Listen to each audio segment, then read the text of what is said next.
أهلا، مساء الخير وصحة فطوركم الصايمين. فيديو اليوم كله من ريحة رمضان. بشكل سهل وبسيط حنديره لأول مرة على اليوتيوب بلح الشام في القلاية الهوائية، وحنديره القطايف. القلاية الهوائية والخلاط اللي حنستخدمهم من شركة شمال أفريقيا اللي كلنا بدينا نقولوا لها ناسهم. أول حاجة طيبت العقدة، طاستين سكر مع طاسة وربع مية، ذوبتهم باهي على البارد، وبعدين ولعت النار. لما غليت عصرت ربع ليمونة، عود قرفة، عدلت الوقت 10 دقايق بالضبط. وفي الطنجرة الثانية حطيت طاسة مية وربع طاسة زيت وكشيك سكر وفانيليا، ولما غلو حطيت طاسة دقيق وكشيك كبير نشا وعصدتهم زي العصيدة.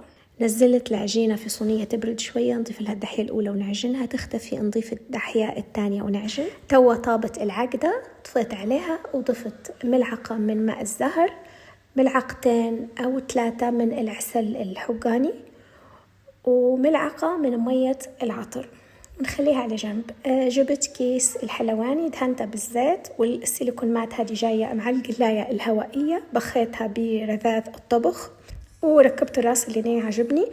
وحنعبي العجينة بتاع بلح الشام في الكيس ونشكلهم بالشكل هذا، ممكن كبر 4 صوابع، ممكن 3 صوابع، يعني الحجم اللي تبوه. دخلتهم للفريز على أساس يسقعوا، بعدين دخلهم حرارة عالية ويبدأ عندي بلح الشام مش إكلير. وجيت عجنت عجينة القطايف في الخلاط، درت كوب نص ماء ونص حليب، وزدت كشيك عطر وكشيكان حليب، ولو حليب كورنيشن مازال أحلى، وطاسة وربع دقيق وربع طاسة سميد، وكشيك كبير بيكنج باودر، وفي كشيك ونص تقريبا هيك سكر تفكرتهم بعدين، والفانيليا ورشة ملح مش فانيليا. تأكدوا ما فيش دقيق في جناب، والخليط ناعم. الطاوة حتى هي من نفس الشركة، تركب على الاندكشن عندي، اختبرتها بالمية. وتيت جنبي فوطة بشل الطيب نحطها. طبعا أول واحدة ما عجبتنيش فزدت شوية مية. المهم تأكدوا إن البيكنج باودر مش منتهي الصلاحية زي ما صار لي.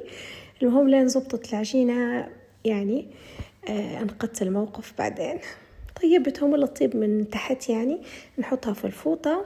وطلعت البلح الشام من الفريز، دهنتها دهنة بسيطة بالزيت، هي اللي تشوفوا فيها قدامكم مش أكتر، وحطيتها في القلاية الهوائية بدون ما نسخنها لا شيء بالمفرش السيليكون بتاعها. اخترت طبعا مش الكيكة ولا هيك، لا، اخترت برنامج القلي بتاع الشيبس ودرجة الحرارة 200.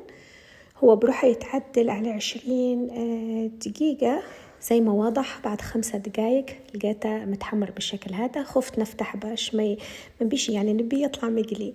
طبعا السيليكون ما يخليش يتحمر من تحت.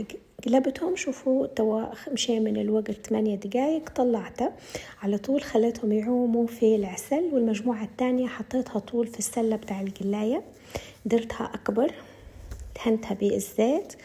والبرنامج كمل، كان وقف على 12. في 11 لقيتها هيك يعني بسرعة هذه المرة، وبدأ يتحمر من فوق ومن تحت في نفس الوقت. هو من تحت بس حيتغير شوية الشكل. في بعد 3 دقايق بالضبط طلعته وقصيتهم الكبار، حشيتهم بجبنة المسكربوني. طبعا أنا منزلة بوست قبل عليه البلح الشام المحشي، فحاطة عدة حشوات. القطايف دهنتهم بالزيت وقليتهم، سواء المحشيات أو نص تسكيرة، وبعدين حتى هم حشيتهم بالجبنة المسكربوني، ممكن قشطة ممكن كريمة اللي انتوا تحبوها. وآخر شيء رشم العسل. بالنسبة للقطايف نحب نحط لهم عسل حقاني هيك، هما العصافير، يعني حبيت نقليهم هذه المرة، بس لو قدرتوا قلت لكم حليب كورنيشن محلاهم حتى بدون قلي بنينات هلبة. وآخر شيء باش يعطي لون حلو رشة من الفستق.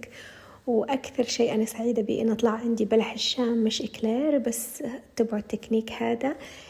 لو عندكم قلاية هوائية نتمنى تكونوا استفدتوا، أو ممكن تستعملوا نفس الوصفة في الزيت. شكرا، مع السلامة.